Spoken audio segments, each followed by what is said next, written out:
안녕하세요. 현대의 진리를 전하고 있는 에스테입니다. 오늘도 구속의 파노라마를 연구를 해 보도록 하겠습니다.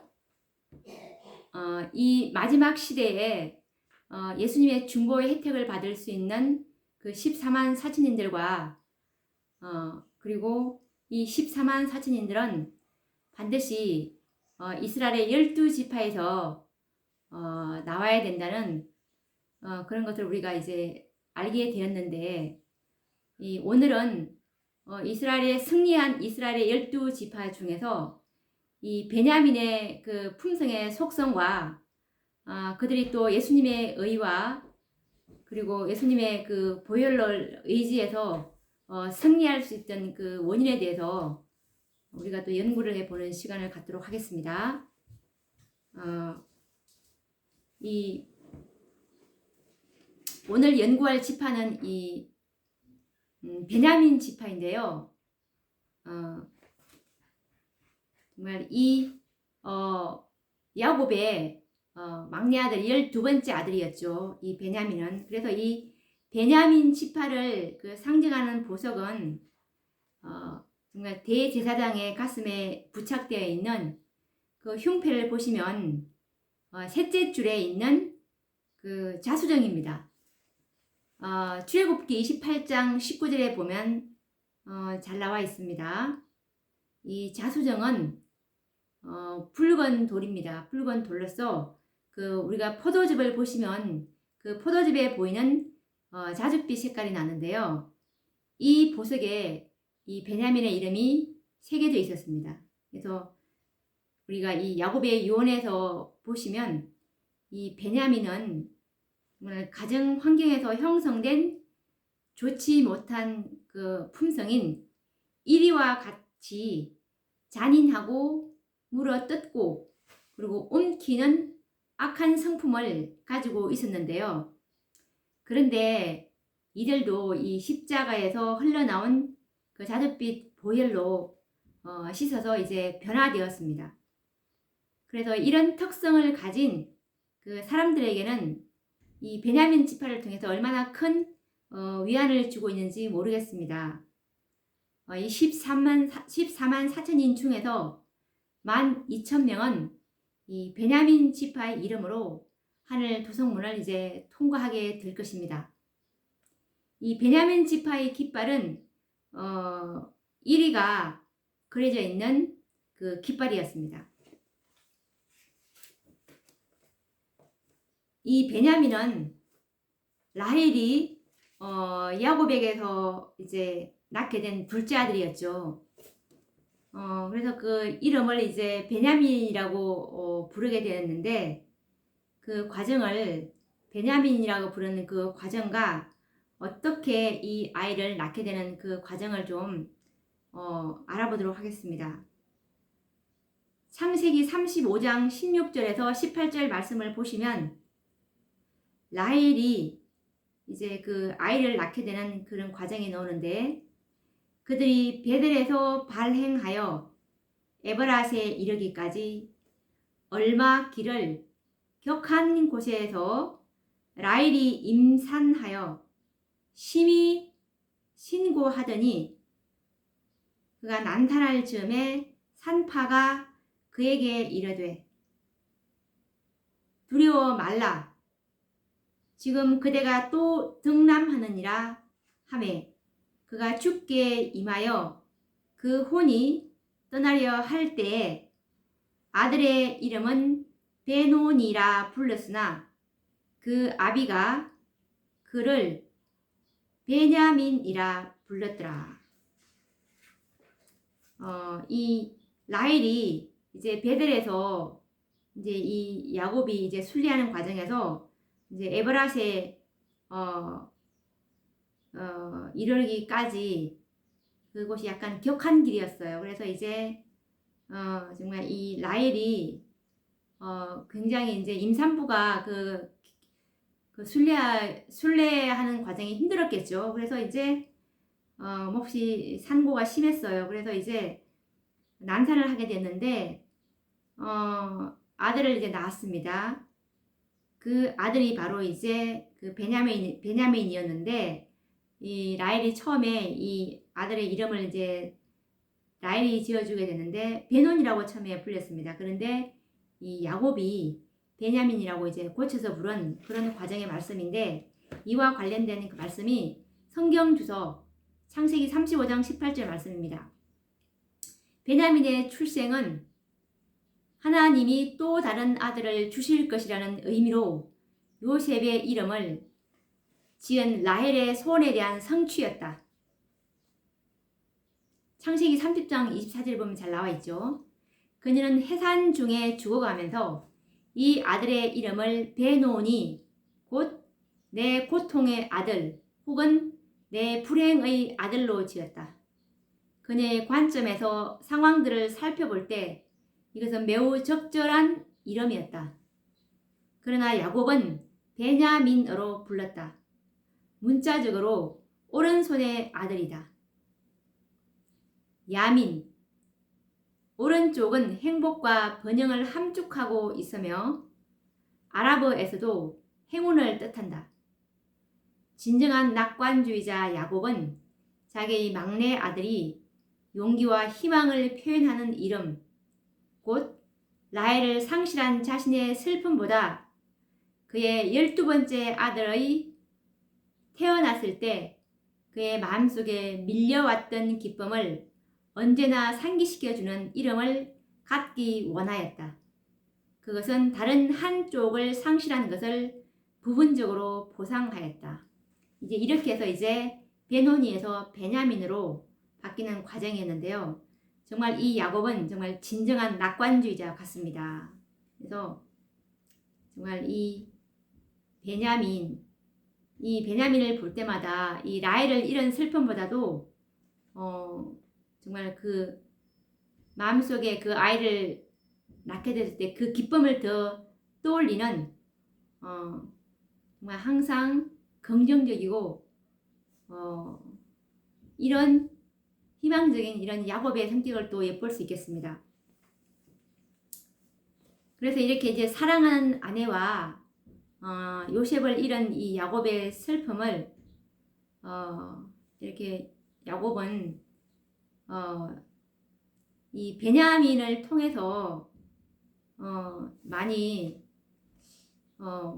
마음이 기울어졌을 것 같아요. 그래서 이제 야곱도 잃었고 라헬도 자기가 사랑하는 여인인 라헬도 없었기 때문에 그 마음이 자연스럽게 베냐민에게로 향할 수밖에 없었을 것 같았는데 베냐민을 편애할 수 있는 그런 상황이 있었어요. 그래서 이런 편애를 하게 되었는데 이 편애하는 사랑이 얼마나 위험한지에 대해서도 한번 살펴보도록 하겠습니다. 창세기 42장 36절과 38절 말씀을 보시면 그 아비 야곱이 그들에게 이르되 너희가 나로 나의 자식들을 잃게 하도다. 요셉도 없어졌고 시몬도 없어졌거늘 베냐민을 또 빼앗아 가고자 하니 이는 다 나를 해롭게 함이로다. 야곱이 가로되 내 아들은 너희와 함께 내려가지 못하리니 그의 형은 죽고 그만 남았음이라. 만일 너희 행하는 길에서 재난이 그 몸에 미치면 너희가 나의 흰 머리로 슬피 엄부로 내려가게 함이 되리라. 라는 말씀처럼 이 상황은 다들 잘 알고 계실 것입니다. 이때 이제 그 시몬이 혼자 이제 감옥에 갇혀 있는 상황이었고 애굽에서 이제 베냐민을 데려오지 않으면 이제 정탐꾼으로 몰고 가겠다고 이렇게 요셉이 말을 했었죠. 그래서 이제 베냐민을 데리러 왔는데 그나마 이 베냐민 혼자 남은 베냐민만이도 뺏고자 하느냐 그러면서 이 야곱이 정말 절대 그렇게 하지 못하겠다는 그 의향을 지금 밝히고 있는 내용입니다. 그렇게 해서 이제 이 베냐민에 대한 이 편애를 여기서 좀 엿볼 수가 있습니다, 우리가. 그래서 이 그해증은 4권 200에서 201페이지 말씀을 보시면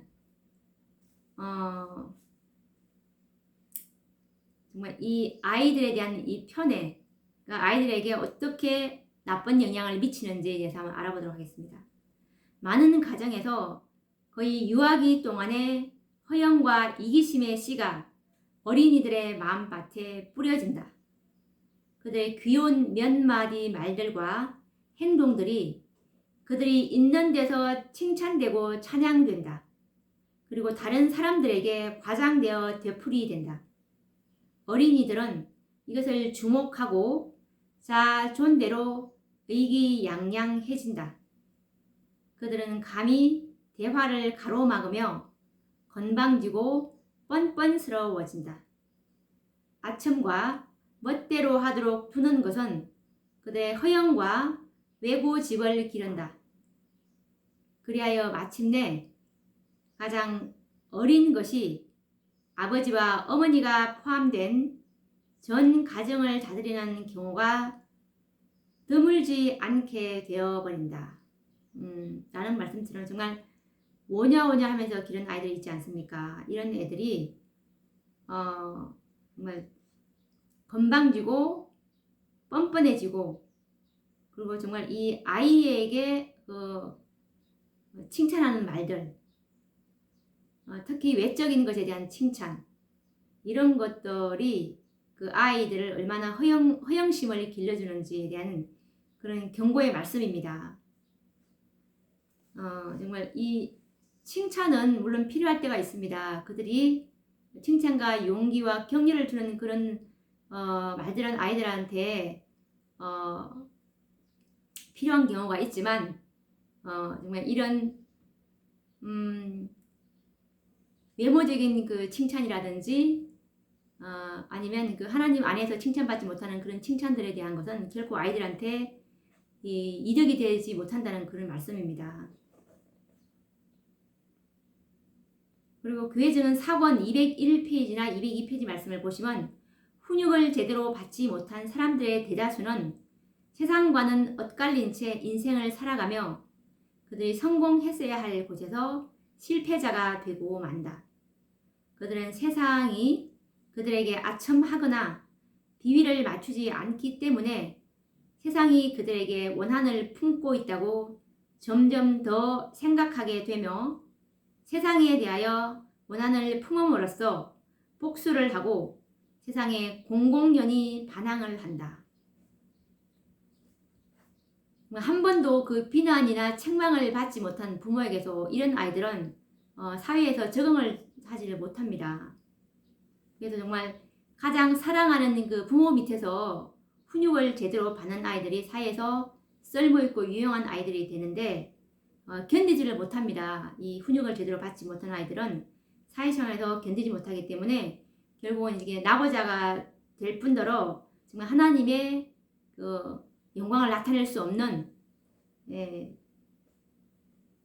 그렇게 되고 말아버리죠. 그래서 이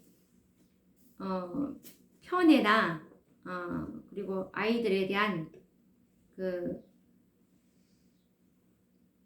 어떤 제재가 없는 그런 사랑 이런 것은 지향이 돼야 된다고 봅니다. 그래서 이 야곱은 이 자신의 유언에서 베냐민의 그 품성을 언급하고 있는데 이 베냐민의 품성이 좋지 못한 품성을 이제 그 야곱이 언급을 하고 있습니다.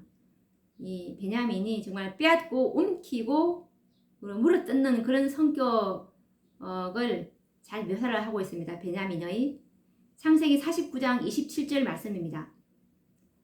베냐민은 물어뜯는 일이라 아침에는 빼앗은 것을 먹고 저녁에는 움킨 것을 나누리로다.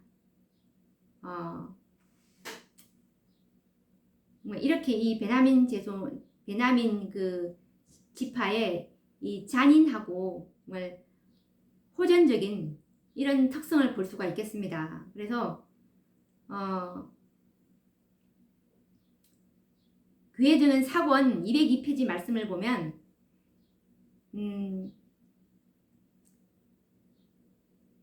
우리가 이렇게 제멋대로 하도록 이렇게 정말 야곱이 이 베냐민이 막내 아들이라서 그렇게 제재는 별로 하지 않았을 것입니다.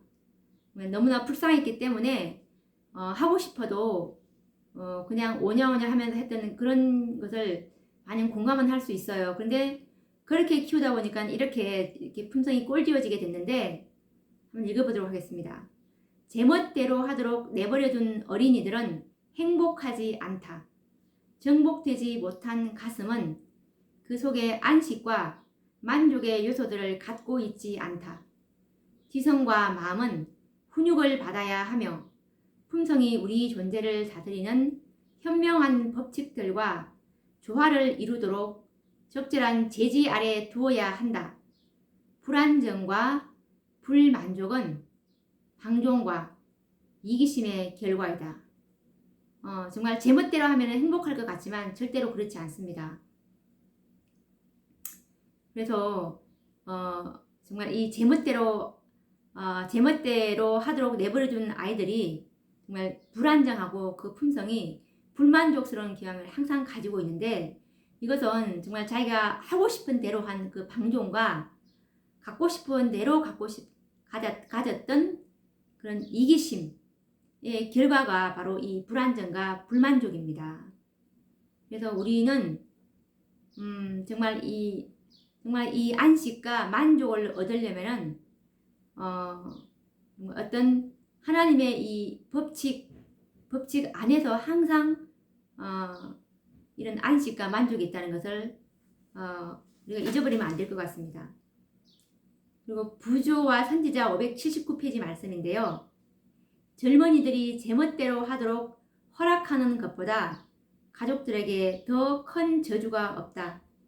부모들이 자녀들의 모든 소원을 들어주고 그들로 하여금 부모가 알기에 그들에게 유익이 되지 못하는데 방종하게 할 때에 자녀들은 곧 부모들에 대한 모든 존경심과 하나님이나 인간의 권위에 대한 모든 존중심을 잃어버리고 사단의 뜻에 복종하게 된다.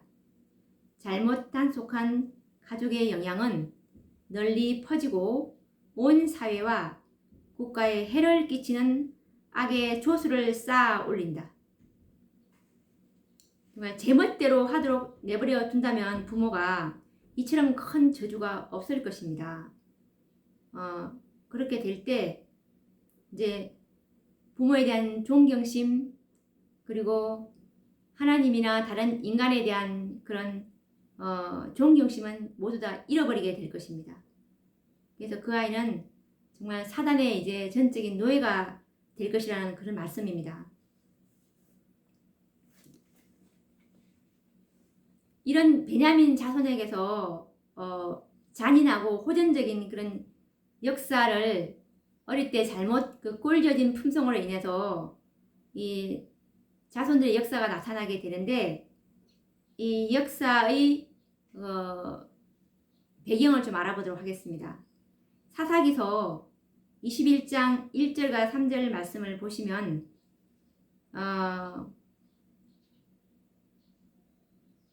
이스라엘 사람들이 미스바에 맹세하여 이르기를 우리 중에 누구든지 딸을 베냐민 사람에게 아내로 주지 아니하리라 하였더라.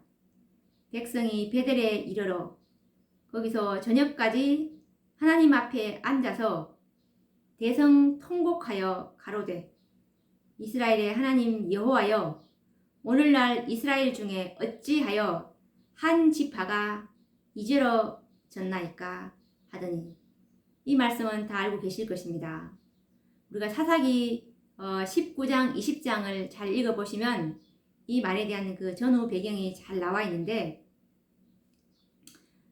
그때 이 에브라임 산지에 사는 한 레위인이 있었습니다. 이 레위인에게 이제 첩이 있었는데, 이 첩이 이 레위인에게 어떤 나쁜 일을 해서 이제 자기 친정으로 돌아가 버림으로 인해서 이 레위인이 이제 자기 아내를 찾으러 이제 나귀 둘을 끌고 이제 그 종을 하나 데리고 가는데, 거기서 이제 한 5일을 묵게 됩니다. 5밤을 묵었어요. 5밤을 이제 자기 장인 댁에서 묵고 자고 이제 오다가 그 여부서 땅을 지났는데, 거기서 이제 묵을까 하다가, 여부서가 이제 오늘 예루살렘이잖아요. 그래서 이제 조금만 더 가서 이제 그 베냐민 지파에 있는 그 기브아 땅에서 이제 잠을 청하게 되는 그런 상황이 벌어집니다. 그래서 이제 그 베냐민 지파 땅에 있는 기브아에 있는 어떤 한 노인이 이들을 발견하고서 자기 집으로 데리고 가는데 이분이 이제 자기 집에 이 레위인을 유숙을 시키는데 그때 이제 그 베냐민 지파에 있는 이 그 기브아 성에서 이제 이들이 묵게 되었었는데 그 기브아에 있는 어떤 악한 사람들이 그때 아마 동성연애자들 같습니다. 그들이 와서 이 지금 데리고 온 이 손님을 내놓으라고 소리칩니다. 근데 이 노인이 레위인을 내줄 수가 없고 자기 결혼하지 않는 자기 딸이나 아니면 이 레위에 처벌 주겠다고 하니까 그들이 막무가내입니다. 그래서 이 레위인이 정말 이 노인한테 미안하잖아요. 자기 딸을 내주기가 미안하니까 이제 자기 처벌을 이렇게 내주게 되는데 이 처벌 그들이 정말 밤새도록 강간을 하게 됩니다. 그렇게 돼 이제 아침에 이 첩이 정말 자기 집 앞에서 문고리를 잡고 죽어 있는 것을 이제 레위인이 발견하게 되는데 이 레위인이 자기 첩을 이 12마디로 12지파에게 12조각으로 잘라낸 자기 첩을 시체를 주게 됨으로 인해서 이제 이 사건이 생기게 되는 것입니다. 그렇게 해서 이제 온 이스라엘 지파가 어떻게 우리 이스라엘에게 이런 일이 일어날 수 있냐고 그러면서 이제 다 모였습니다. 이제 그래서 이제 이 기브아에 가서 이 사람들을 내놓으라고 합니다. 베냐민 지파에 가서. 근데 베냐민 지파들이 이 사람을 내놓지 않고 이제 전쟁을 하게 되는 그런 상황인데 그래서 이제 이 전쟁을 하게 되어서 정말 이 이스라엘에 있는 모든 남자가 이스라엘에 있는 모든 사람들을 다 죽이게 되는데 그때 이제 바퀴에서 있던 그 600명의 남자를 제외하고는 이스라엘이 전부 몰살하는 전부 정말 다 죽게 되는 그런 과정에서 이제 나중에 정말 자기 지파가 다 죽게 생겼으니까 베냐민 지파가 한 지파가 다 이지러지게 되었으니까 그때 지금 그 상황입니다. 그래서 그때 이 잔인한 이 베냐민 지파에 속한 기브아의 그 행동들, 어떻게 이스라엘 사람들이 어떻게 이럴 수가 있었는지, 그때 정말 이 사사시대 때의 그런 하나님의 백성들의 상태를 엿볼 수가 있죠.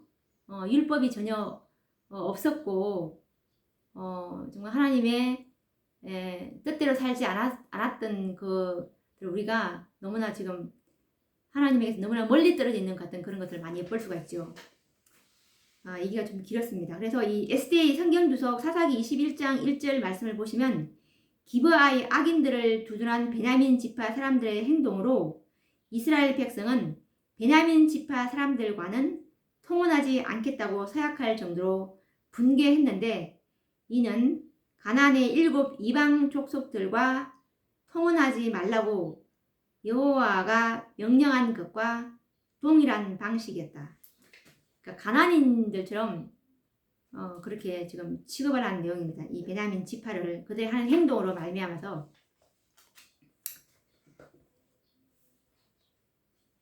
그래서 이런 베냐민 지파의 이 정말 이 잔인하고 후전적인 역사를 우리가 볼 수가 있었는데 이 베냐민 지파 중에서 정말 많은 사람들이 정말 뛰어난 재능을 가지고 있었습니다. 그런데 아무리 뛰어난 재능이 있다고 하더라도 정말 하나님께서는 이런 하나님을 의지하지 않고 자기를 신뢰한다면 이런 사람들을 하나님께서는 쓰실 수가 없다는 것이 하나님의 뜻입니다. 그래서 이 재능들이 언제나 하나님을 의지하는 가운데 하나님의 뜻대로 사용될 때 이 재능이 하나님께 영광이 된다는 것에 대한 관련된 말씀인데 읽어보도록 하겠습니다.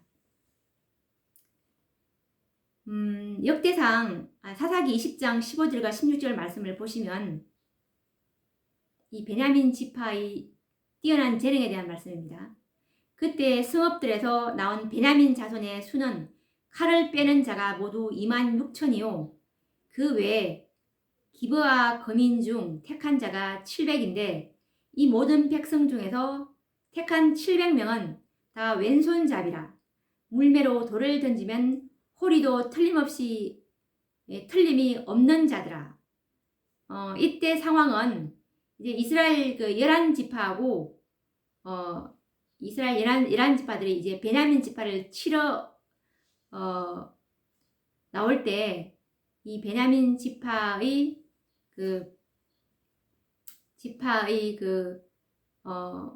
정말 호리도 물매와 그리고 칼을 잘 쓰는 이런 재능에 대해서 지금 얘기하고 있죠.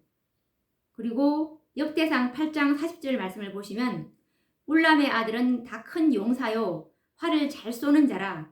베냐민 지파는 활도 그 당시에 잘 쐈다고 합니다. 그리고 아들과 손자가 많아 모두 150인이었더라. 베냐민의 자손들은 이러하였더라.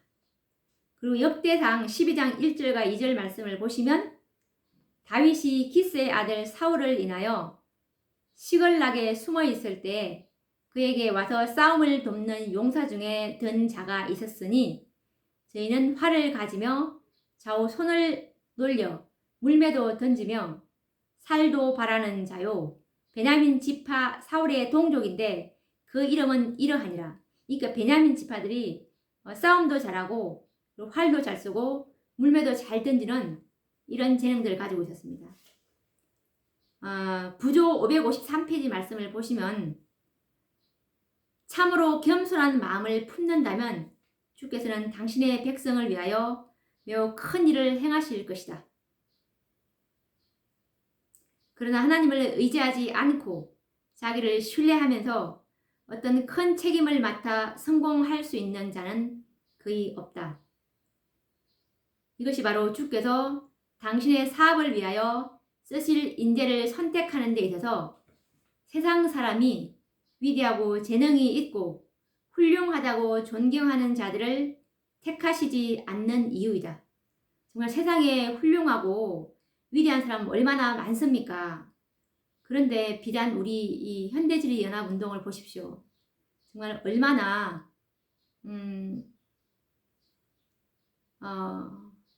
참 정말 연약하고 비천하고 그리고 학식과 그리고 재물도 없는 정말 제가 봐도 어떻게 이렇게 모았을까 싶을 정도로 정말 다 그렇습니다.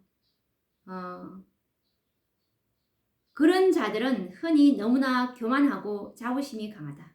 이런 세상적으로 위대하고 재능 있고 훌륭하고 존경받는 자들은 흔히 교만하고 자부심이 강하기 때문에 택하실 수가 없는가 봅니다. 그들은 하나님의 권고 없이도 행할 능력이 있다고 느낀다. 하나님께서 보시기엔 이렇다는 것입니다. 부조 203페이지 말씀을 보시면 그리스도교나 그리스도인 개개인들에게 이르러 오는 가장 위대한 승리들은 그들의 재능이나 교육이나 재물이 인간의 어떤 호의로 얻어지는 것이 아니다. 그것들은 열렬하고 필사적인 믿음으로 전능하신 능력의 팔에 매달릴 때 하나님이 함께 하시는 기도의 밀실에서 얻어지는 승리들이다. 이 가장 하나님께서 보시는 가장 위대한 승리는 바로 기도의 밀실에서 얻어지는 승리. 이것이 바로 전능하신 능력의 팔에 매달릴 때 하나님께서 함께 하실 때 이런 것이 얻어질 수 있겠죠. 그래서 이 정말 베냐민 지파 같은 이런 재능 있는 사람들이 항상 마음에 새겨야 될 중요한 진리가 있는데 사무엘상 2장 3절 말씀에 보시면 심히 교만한 말을 다시 하지 말 것이며 오만한 말을 너희 입에서 내지 말지어다. 여호와는 지식의 하나님이시라 행동을 달아보시느니라.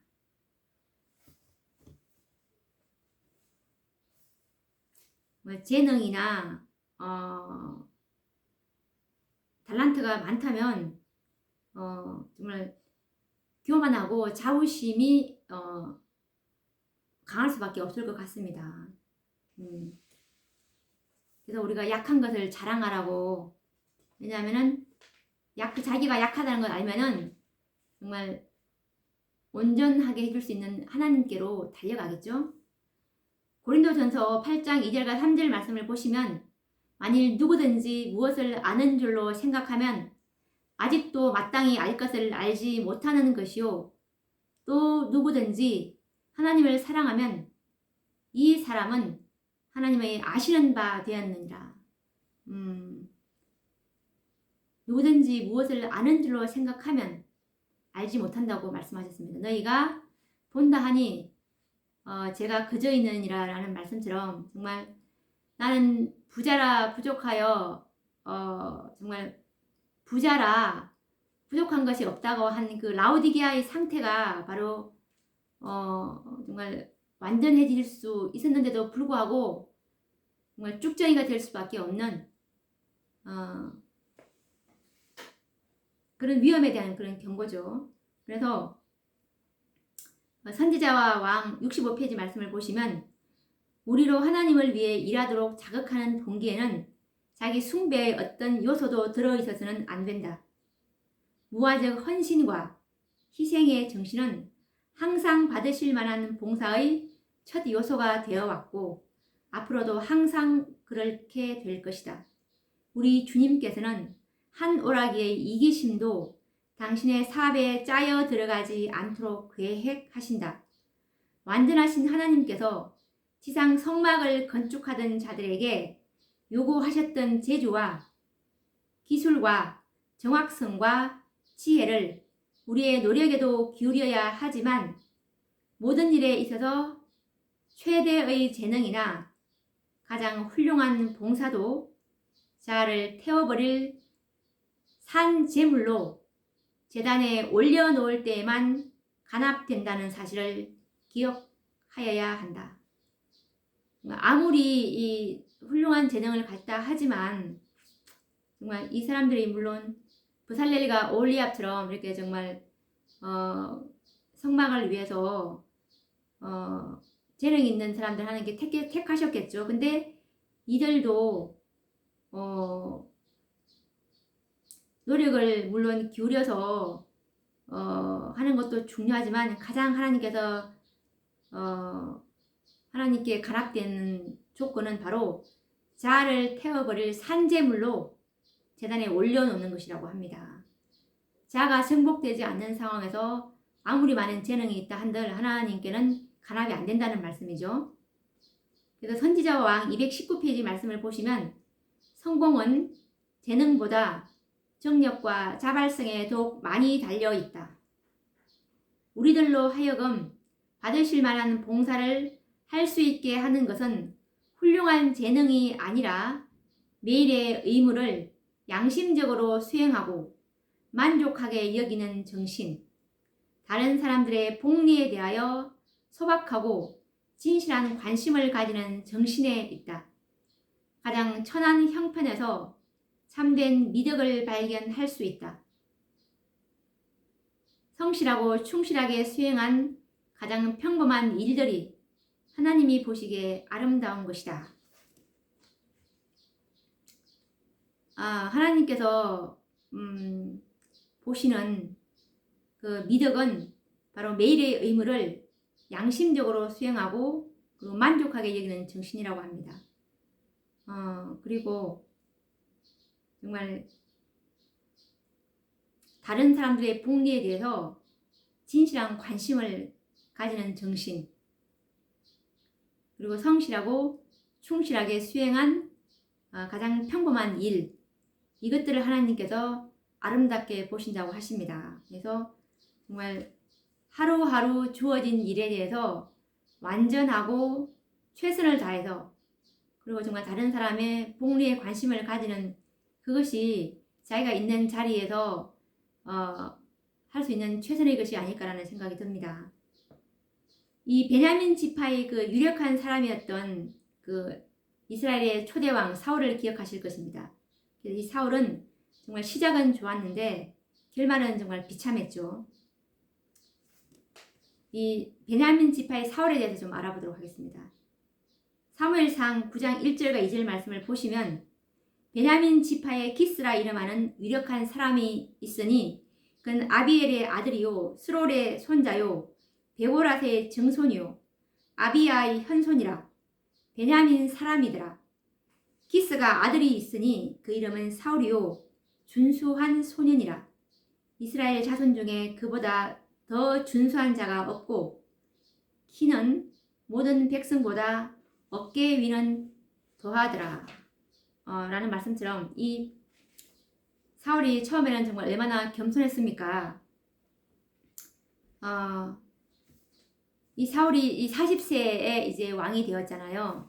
40세에 왕이 되는데 그의 치세 정말 2년이 되기도 채 되기도 전에 정말 이 사울이 그 타고난 이 본성이 타고난 품성의 결함들이 이제 나오기 시작하면서 하나님을 끊임없이 의지하지 않음으로 이런 본성이 이제 드러나게 되는 거죠.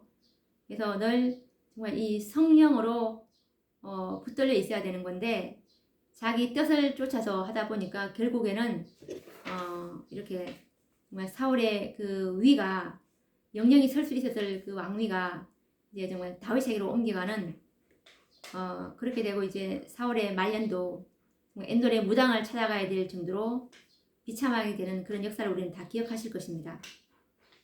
사울이 왜 이렇게 되었는지 한번 알아보도록 하겠습니다. 베냐민 지파인 사울. 화의주석 사무엘상 15장 17절 말씀인데요.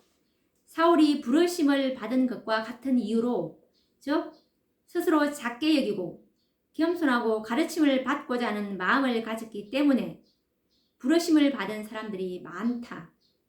사울이 하나님께 부르심을 받은 이유가 바로 스스로 작게 여기고 겸손하고 하나님께 가르침을 받고자 하는 그 마음 때문에 사울이 부르심을 받았다고 합니다. 우리는 작은 일의 날이라고 멸시해서는 안 된다. 사단의 가장 성공적인 전략 중에 하나는 사람들을 이끌어 작은 죄를 범하게 하고 조그만 방종의 위험성을 보지 못하게 하며 명백히 언급된 하나님의 요구를 조금 탈선하게 하는 것이다. 어떤 큰 죄악을 보고는 두려워 움츠리는 많은 사람들이 작은 일에 죄를 범하는 것은 대수롭지 않게 생각하곤 하지만 이 작은 죄들이 영혼의 경건 생활을 잠식하고 있다. 일단 퇴행성 운동이 시작되면 그것이 어디에서 끝나게 될지 아무도 말할 수가 없다. 그러니까 이 작은 죄들을 그냥 내버려 두는 것이 바로 이 퇴행성 운동이라고 합니다. 그래서 정말 서서히 잠식해서 아예 못 쓰게 돼버리죠. 이것들 그냥 둔다면 우리는 자신을 불신하고 하나님을 전적으로 신뢰하는 법을 배워야 하는데 이는 하나님의 인도와 지지를 받기 위함이며 그분의 뜻을 알고 그것을 실행할 힘을 얻기 위함이다. 우리가 자신을 불신하고 하나님을 전적으로 신뢰하는 법을 배워야 되는 이유가 바로 하나님의 인도와 지지를 받기 위해서 그렇습니다. 자신의 길을 따라 가겠다고 고집한다면 결국은 하나님의 지지도 받지 못하고 하나님의 길이 아닌 멸망의 길을 들어서기 때문에 정말 자신을 불신하고 하나님의 말씀이 내 발의 등이요 빛이 되어야 되는 것이겠죠. 이스라엘의 이 초대 왕인 이 사울 왕과 동일한 이름을 가진 이 베냐민 지파의 한 사람을 또 기억하실 것입니다. 이분이 바로 사도 바울입니다. 이 사도 바울의 시작과 결말을 또 우리가 한번 연구를 해봐야 되겠죠.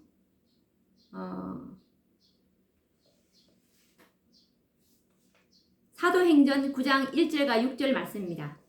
사울이 교회를 진멸할세 각 집에 들어가 남녀를 끌어다가 옥에 넘기니라. 이 말씀은 사도행전 8장 3절 말씀입니다. 그리고 사도행전 9장 1절에서 6절 말씀입니다. 사울이 주의 제자들을 대하여 여전히 위협과 살기가 등등하여 대제사장에게 가서 다메섹 여러 회당에 갈 공문을 청하니 이는 만일 그 돌을 쫓는 사람을 만나면 물론 남녀하고 결박하여 예루살렘으로 잡아오려 함이라. 사울이 행하여 다메섹에 가까이 가더니 호련히 하늘로서 빛이 저를 둘러 비추는지라. 땅에 엎드려져서 들음에 소리 있어 가라사대 사울아 사울아 내가 어찌하여 나를 핍박하느냐 하시거늘 대답하되 주여 니시오니까 가라사대 나는 내가 핍박하는 예수라. 내가 일어나 성으로 들어가라. 행할 것을 내게 이를 자가 있느니라 하시니 라는 말씀입니다. 정말 이 사울이 정말 예수님을 만나기 전까지 이 그릇된 신앙 때문에 자기 동료를 옥에 넘기고 핍박하는 그런 사울이었습니다. 이런 사울이었다는 것을 화이트석 사도행전 9장 1절과 2절 말씀을 한번 읽어보도록 하겠습니다. 사울은 그릇된 신앙을 옹호하기 위하여 힘과 열성으로 가득 차 있었다. 그는 하나님의 백성들을 박해하고 그들을 투옥시키고 죽이는 일에 열심이었다. 비록 그의 손으로 직접 살인을 저지르지는 않았지만 그것을 결정하고 열렬하게 지지하는 바른 권을 가지고 있었다. 그는 그 길을 예비하였고 복음을 믿는 사람들을 잡아서 그들의 생명을 취하는 사람들의 손에 넘겨주었다.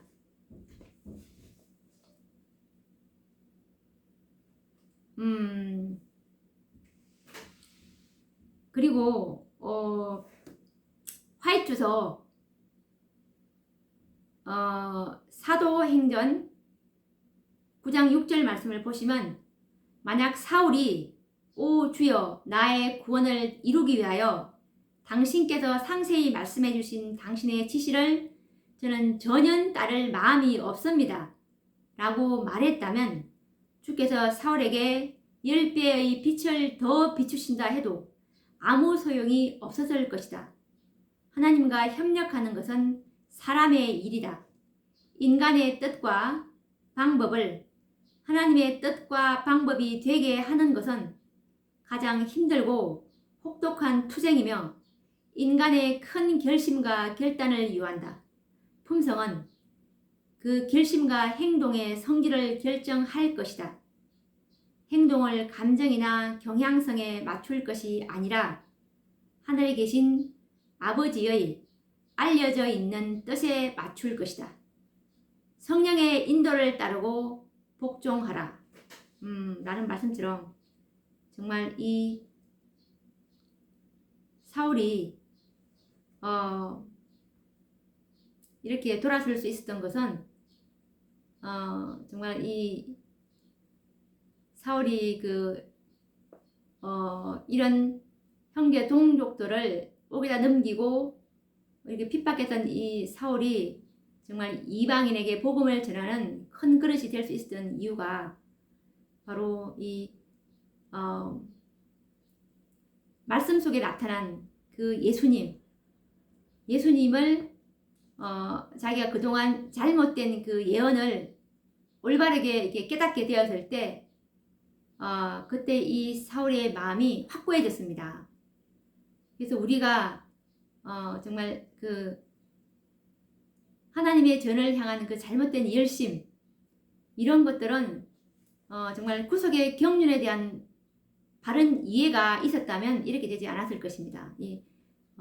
베드로의 실패도 마찬가지겠지만 그래서 우리가 정말 하나님의 말씀에 우리의 신앙의 기초를 세울 때 얼마나 이 믿음이 확고해지는지 그리고 방향이 올바랐으니까 그 그릇이 이제 정말 바른 방향을 향해서 쓰여질 때 얼마나 힘이 있어지겠습니까?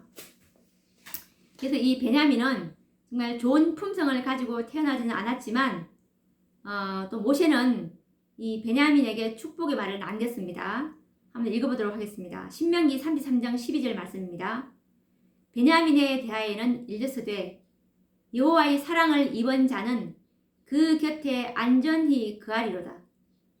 여호와께서 그를 날이 맞도록 보호하시고 그로 자기 어깨 사이에 처하게 하시리로다.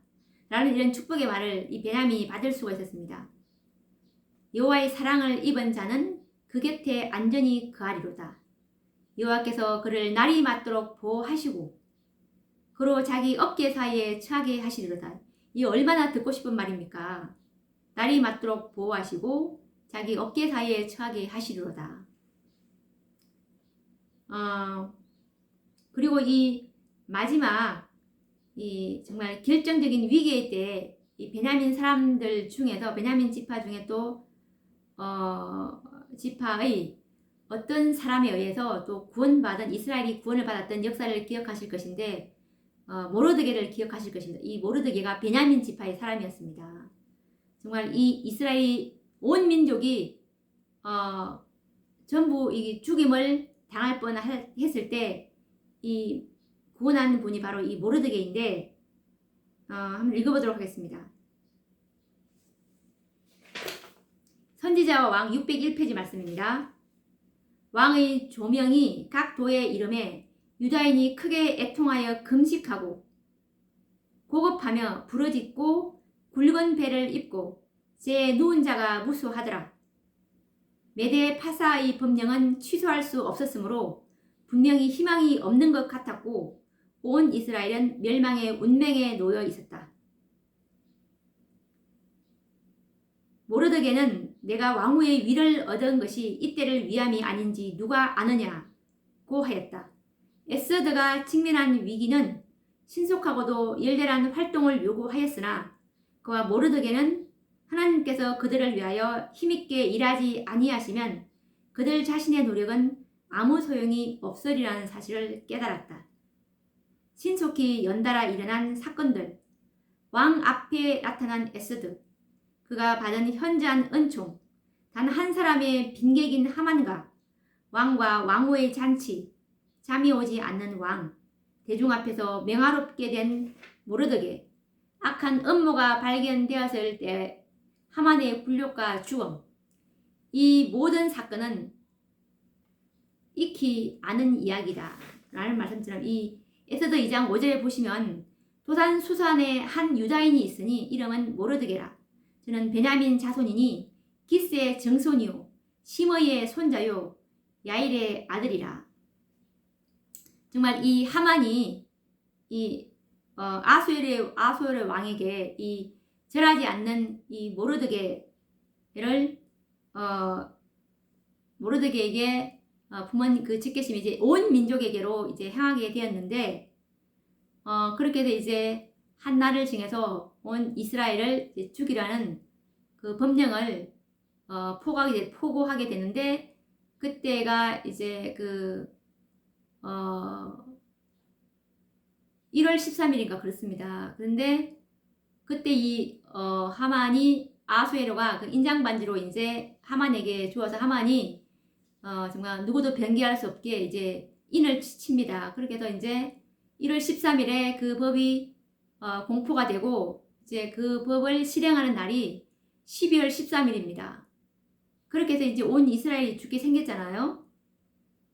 그렇게 됐을 때 지금 이 상황입니다. 그렇게 해서 이제 이 정말 에스더에게 도움을 청함으로 이 에스더가 왕의 앞에 나가면 이제 죽을 수밖에 없는 그런 법이 있었는데 이 와스디 왕으로 인해서 에스더가 정말 죽음은 죽으리라라는 마음으로 이제 금식을 3일 하고 이제 온 민족에게 이제 금식을 하고 같이 3일 동안 금식을 하게 되었어요. 그래서 이제 나가게 되었는데 다행히 왕이 금호를 내밀었어요. 그래서 이제 왕에게 그 말을 하게 되죠.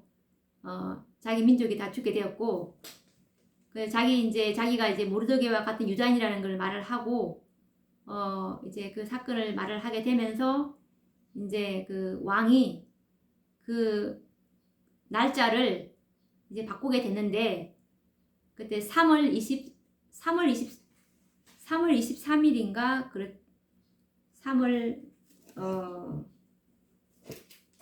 23일입니다. 3월 23일 날에 이제 그 왕이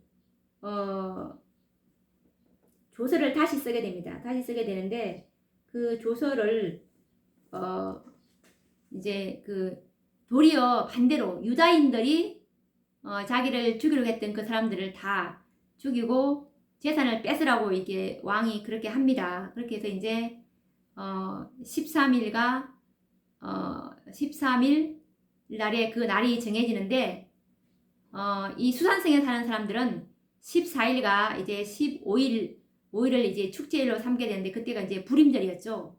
이런 상황에서 이제 이 모르드게로 인해서 모르드게와 이 에스더로 인해 가지고 한 민족이 정말 죽음에 처할 수 있는 이 사건에서 구해내는 그런 과정을 우리가 이제 기억을 잘 하실 수 있을 것입니다. 그렇게 해서 이제 정말 이 아수에로 왕 시대의 그 사건이 이 마지막 시대에 다시 재현될 것인데 정말 이 에스더 시대에 하나님의 백성에게 이런 이 시련이 이 마지막 시대에 우리에게 여자의 남은 자손 하나님의 계명을 지키는 이 14만 4천인들에게 이 마지막 대쟁투가 남아있죠.